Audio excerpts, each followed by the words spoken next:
This is the heart of Grangetown.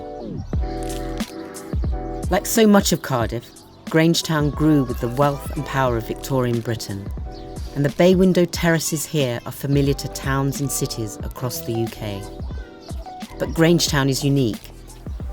It links the grand civic buildings around the fairy tale castle built for the Marquis of Bute with the docks that were the source of his vast wealth.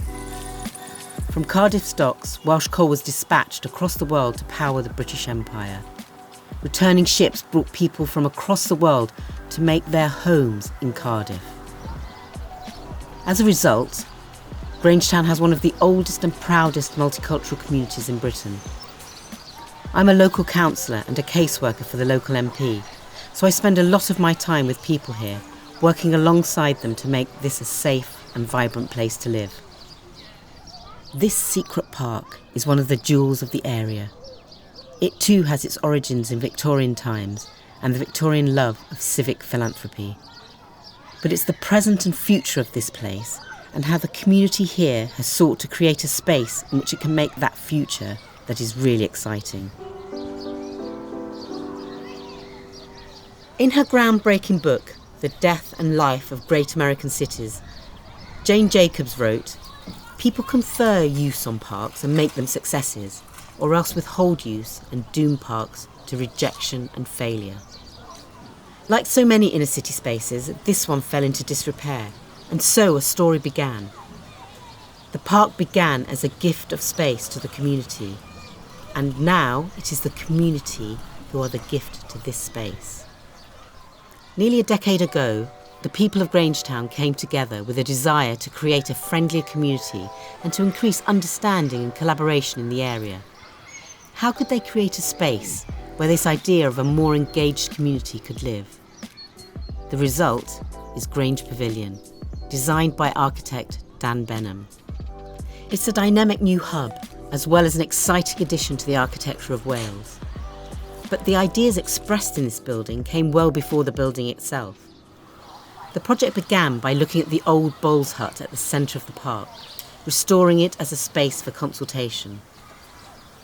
In a 4-year process to discover what the community wanted, ideas like safety, warmth and peace became a building. The community wanted not one thing but many. Somewhere to have a coffee, a yoga class, quiet time or a dance rehearsal. Like the site itself, Grange Pavilion seems simultaneously stylish and modest, exciting enough to capture one's interest and attention, but not so flashy that it obscures its setting. Dan calls it an honest building. The design openly displays its layers, its systems, its materials. The wood that clads the building echoes its beginning in the old bowls hut. The ideas that came from the consultation, that this should be a place where many things could happen together, a place of social connection, have shaped the building. As well as providing homes for some of Grangetown's smaller but vitally important inhabitants, there are 3 flexible spaces inviting people and ideas together, an ecosystem for the community. One of the few rules of the building is that 25% should always be free for unscheduled use, even when formal activities are taking place.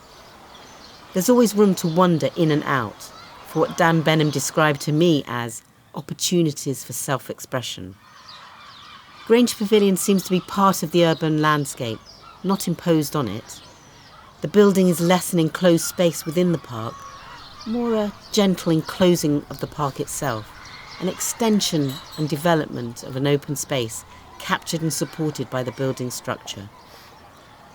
Dan calls the building a periscope for the history of Grangetown. And that's right. It's a place where you can see a story clearly told, written in the park and in the skyline above the houses embracing it. The more you look into the building and through its lenses, the more horizons you see. Think back to the roots of the project and the desire to make Grangetown a friendlier place with increased understanding between communities. And here it is. Diversity is a much-used word these days. We're all diverse, holding many different feelings and ideas within us. Grange Pavilion celebrates this and welcomes us in to share our differences.